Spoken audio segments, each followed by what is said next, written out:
What's up, you guys? Justin Reeves here. Today we're reviewing the Panasonic GX850. Have you seen this thing? It's tiny, it's compact, it's a full micro four thirds camera.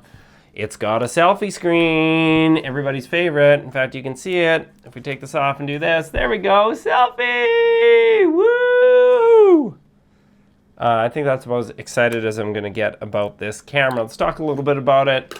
16 megapixel micro four thirds sensor, as I mentioned. It's interchangeable lens, so you can throw some different, better lenses on it.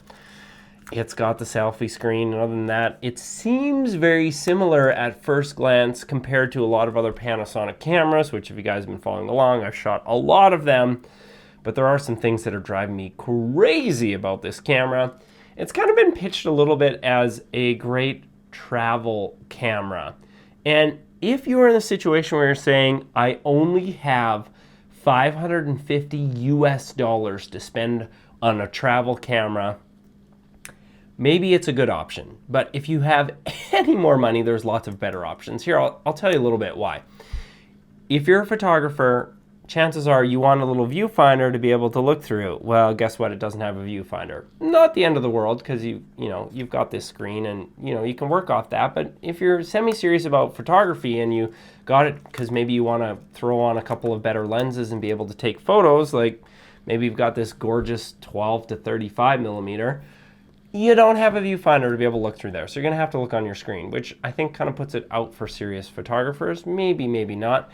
But maybe you want it because of the video capabilities, because you're a little bit serious about video. Well, the thing you need to know about this camera is there is no manual video option. So while it takes amazing 4K video, if you want full manual control over that, you don't get that. Now, that may not be a big deal for you at all, especially if you're only spending $550. You might go, I don't know that much about video. I just want to be able to take really nice quality video. If that's you, this camera could be super cool because the video quality on it is stunning. You just don't get full control over all the manual controls, which if you're a semi-serious Panasonic shooter, you may want, because there's no manual video option on here, no video control option, and so you can't go into manual settings. It's going to automatically adjust them no matter what you do with the camera. I read through the entire manual to find out why can't I shoot manual with this, because we're trying to make a video yesterday doing that.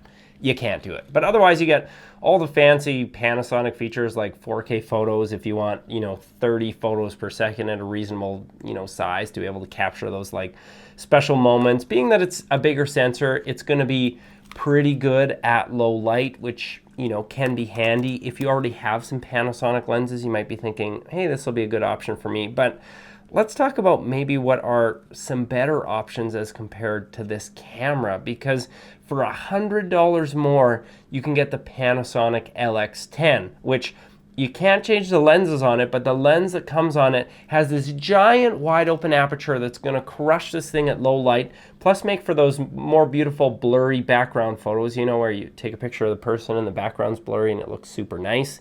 Panasonic LX10 is only like $100 more, and it's still got the selfie screen and can do everything this camera can do. It just can't change lenses, but it comes with a better lens. So if you're limited on budget, I'd say that's a great option. Or if you're at all a semi-serious video shooter and you thought that maybe this was a great little compact option, the GX850, which is similar to this, but you get full control over your movie options, which I think makes a lot of sense. Or if you're even a slightly more serious, plus the GX85 has in-body image stabilization, which is handy. This does not.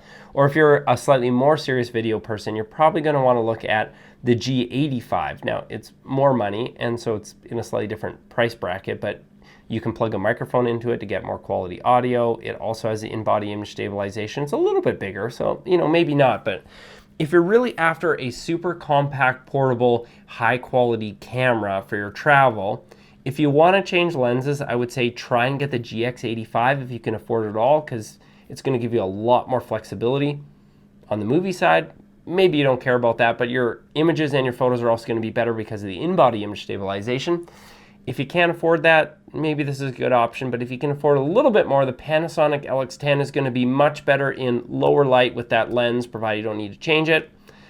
So, I don't know, this camera just seems very oddly positioned for me. It's basically for if you're on a limited budget, you want you know, better than a point and shoot. This is definitely better than a point and shoot with this big sensor that's in it. And maybe there's some flexibility to change lenses in the future. Just know that you don't have a viewfinder to be able to look through, and you don't get full control, manual control over video. So seems oddly placed. Anyway, that's my take on the GX850. It's oddly spec'd in the Panasonic lineup, but maybe for some reason that's exactly what you need. It looks decent. They say you shouldn't use it in sand or by beach or by water. So as far as a travel camera goes, G85, completely weather sealed. Might want to look at that. I don't know. I got this. I requested it from Panasonic. I was trying it out. I was kind of annoyed with the movie mode. And then was thinking, what is this thing even for? Like, why do you need this? It seems like they have other cameras, unless you're really on a budget. Worst review ever, you guys. But let's get chatting in the comments section. Find out what you guys think about this camera. I'm Justin Rivas. Thanks for watching.